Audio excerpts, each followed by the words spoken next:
السلام عليكم ورحمة الله وبركاته. اش اخباركم؟ لاباس عليكم؟ صحيحة لاباس؟ نتمنى هذا الفيديو يلقاكم ان شاء الله على خير وبخير، وما تمنيتو ان شاء الله بالصحة والسلامة وعشر مباركة ما تمنيتو ان شاء الله. عندي فيديو اليوم لا الهشوار اللي كيساعدنا ولا ضروري بزاف، وخصوصا دابا في هذا رمضان، ولا يعني بشكل يومي شي استعمالات هكا من القزبر معدنوس ومطيشه والبصله. يعني هادشي الاستعمالات اليوميه راه ولا ضروري، ولا تينقص لينا بزاف ديال التعب والوقف ديال الكوزينه والوقت، وكيساعدنا بزاف. يعني كنشرح اللي ما شراوش، يعني ضروري خصو ضروري يكون في الكوزينه. يعني اللي جربوا زعما في الحقيقه كيسهل بزاف ديال الحوايج، ونتمنى ان شاء الله هذا الفيديو يعجبكم. ندي هنا قزبر معدنوس مغسول ومنشف، ضروري يكون منشف باش يبقى لينا ناشف وما تيبقاش فيه الفزوكيه. ملي تيكون ملي نطحنوه في الهاشوار، الا كان فيه الماء راه كيكون يعني كيولي كله ماء، ما كيبقاش مفروز زوين. وندي هنايا حتى هي البقوله، حتى هي راه غسلتها مرقيه وغسلتها ونشفات، ومطيشه والبصله. وغنبداو ان شاء الله بالتدريج. غنبدا معكم القزبر المعدنوس هو الاول، وعاد غندوز للبقوله، وندوز ان شاء الله البصله ومطيشه. تبعوا معايا ان شاء الله. وعلى بركه الله غادي نبدا معكم مع القزبر معدنوس.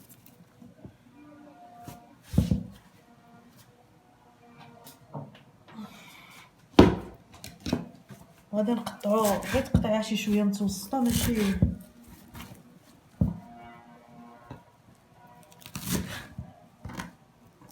غير بهاد الطريقه.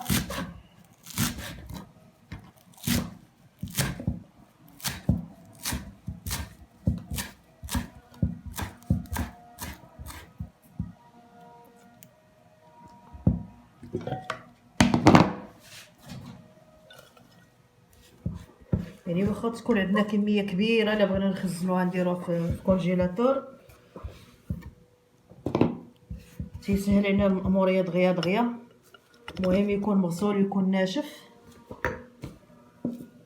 هذا غادي نقسمو غير على جوج تقريبا. هنايا عندي شي 5 دراهم.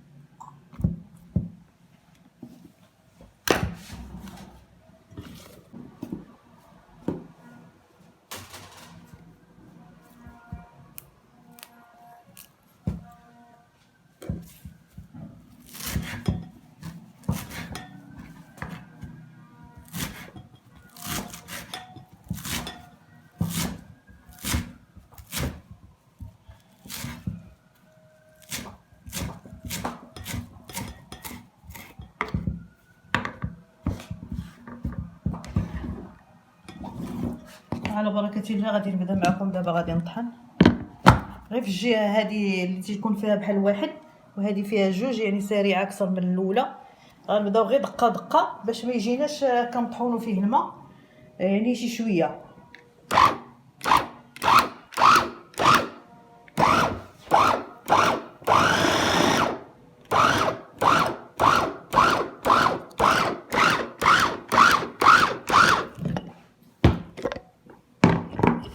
مازال غادي نزيدو شي شويه.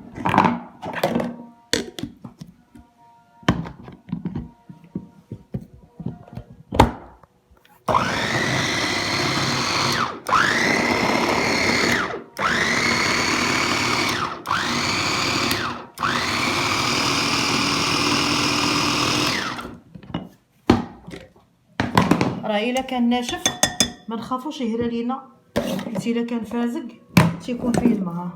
دابا تيبان لي هو هذاك.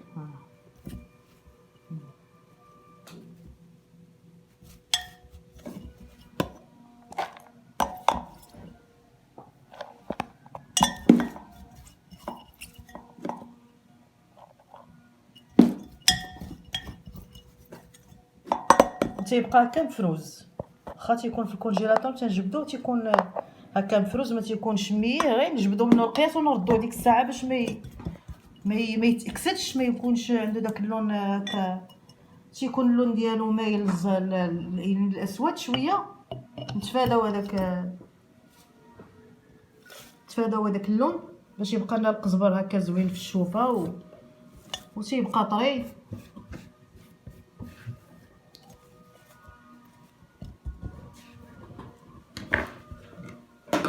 نعاود معكم.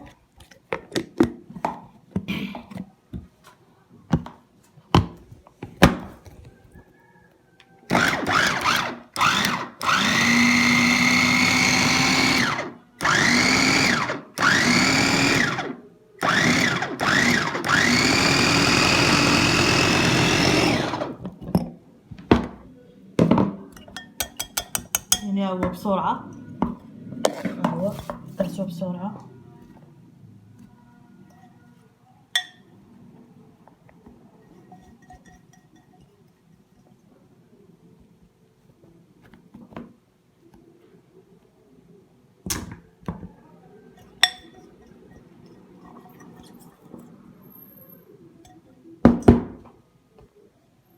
ها هو القزبر معدنوس بسرعه، يعني كيوجد معنا، ما تعبوش عليه بشكل يومي او سيمانه او جوج او يعني دغيا. دابا غادي ندوز معكم للبقوله. البقوله هي منقيه ومغسوله وناشفه.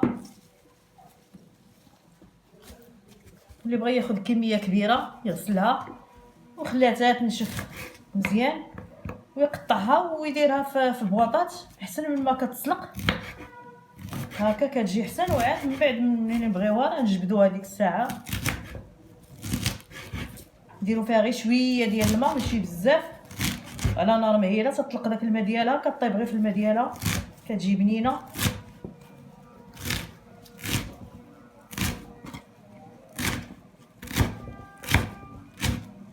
هذه الوقيته ديالها دابا راه موجوده.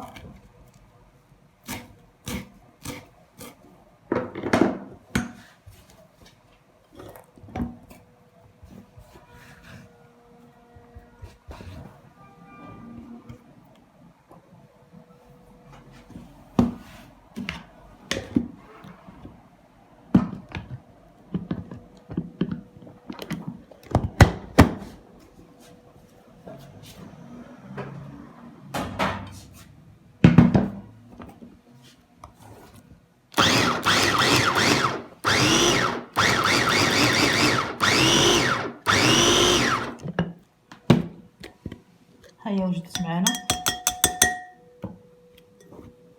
بسرعه لان يعني ناشفه. درتها على الجهه اللي فيها جوج،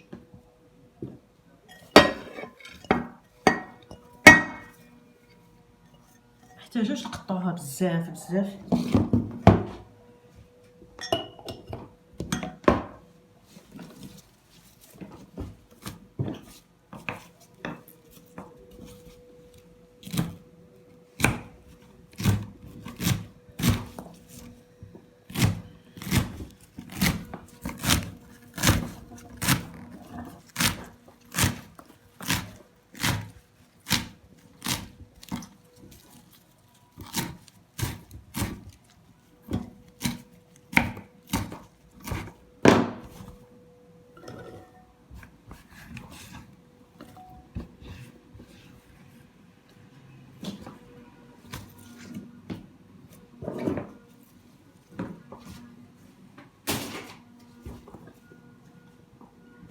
الا بغيتو البقوله تجيكم بنينه ما خصش هاد الورق يكونوا بزاف، غير شويه، ما نخليوش منهم بزاف، خليو غير السيقان ديالهم، الاكثريه السيقان باش كتجي بنينه. هادو شي شويه نقصوا منهم.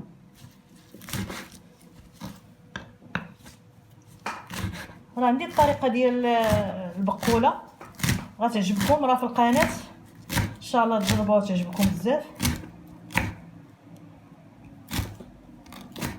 كنشكر المتتبعين ديالي بزاف، وان شاء الله نبقاو على تواصل.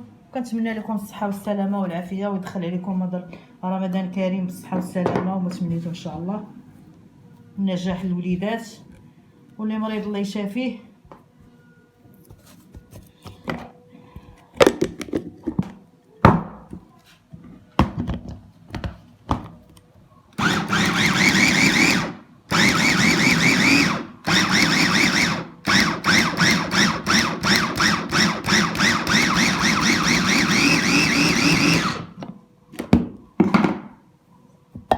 هي وجدت معنا بلا ما نضربوا الهم. تنبغيو نجيبوا البقوله، تنقولوا خصها الوقت، خصها غير نقيوها ونغسلوها ونخليوها تنشف صافي، ونقطعوها ونديروها. هذه الا بغينا نخليوها تنشف، الا بغينا نديروها في الكونجيلاتور، اما الا بغينا نطيبوها ديك الساعه ماشي مشكل، عاد تقطر مزيان بالماء صافي. وها هي صافي، وها هي واجده. لا ونسيت ما جبتش الكرافس صراحه، الكرافس حتى هو دابا اللي بغى يوجد على تيساع يجيب كميه كبيره ويغسلها ويطحن بحال هكا ويدخل الكونجيلاتور، ما تيكونش الوقت. والبصله حتى هي اللي يعني يستعن الواحد يستعن بهذا الهشوار بشكل يومي.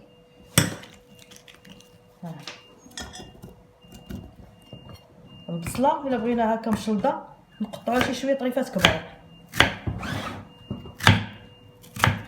باش الحرة تجينا هكا مشلضه بهذه الطريقه هذه هكا باش ما تجيش ميها.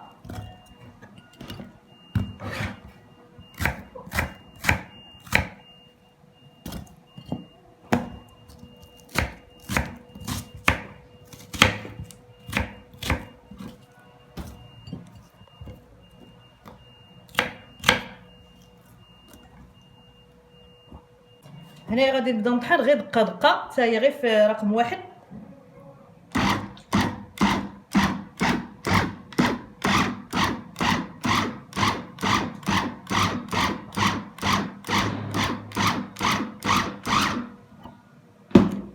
صافي ها هي واجده معنا، ها هي مشلضه، ها هي ما فيها لا ما لا حتى شي حاجه، ماشي مطحونه بزاف. ها هي البصله حتى هي كتشد الوقت، كتشد اليد. بقى الهشوار اللي ما عندوش يشريه، مهم بزاف بزاف بزاف، سريع.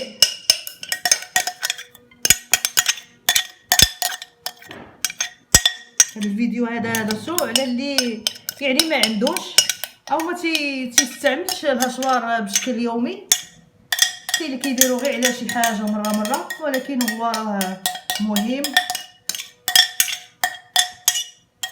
بهذه الطريقه تبعتوا هذه الطريقه هذه راه تخدموه بشكل يومي.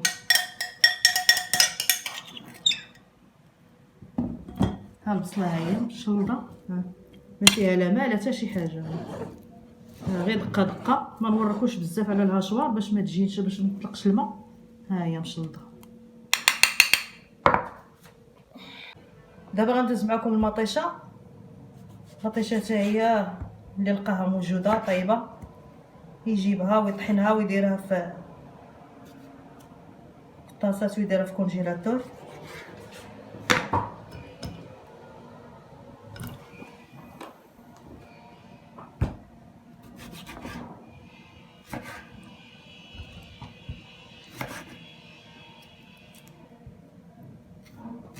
واللي بغى لاصوص يطيبها يسلقها غير في شويه ديال الماء، نقصوا البوطه ونديروها في شويه ديال الماء ونخليوها تتسلق وتطحن كامله بسميتو، ولكن خصها تقطع على جوج باش نشوفوا شنو فيها، لا تكون خامجه ولا تكون شي حاجه فيها. ضروري ما نقلبوها ونديروها تسلق على نار مهيله في كوكوط، ونطحنوها بكلشي ليها، نطحنوها بالجلود ديالها بكلشي، كنطحنوها مزيان في الهشوار ونديروها نخليوها لاصوص ديال البيتزا، نخليوها لاصوص ديال يعني لاصوصات اللي تنبغيو. حتى هي كتجي زوينه. دابا نديرها في اتجاه ديال الجوج.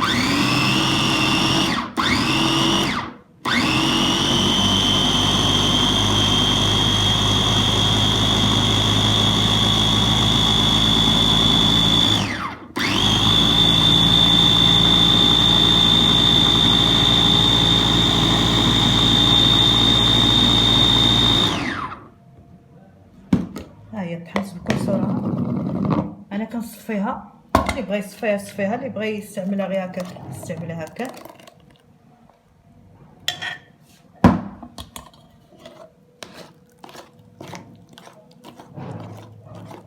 كنحيدو من هذيك الزريعه والقشور ديالها. والطريقه الثانيه حتى هي الا سلقناها كنطحنوها كامله، راه كتجي حتى هي زوينه لي صوص بزاف، حيت القشره حتى هي كتطلق ديك البنه ديالها.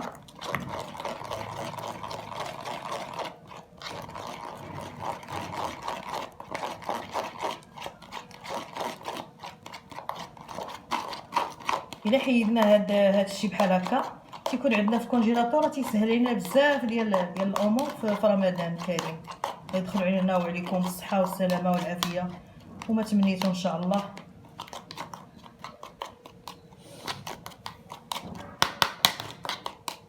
ممكن هنا نزيد شي شويه ديال الماء.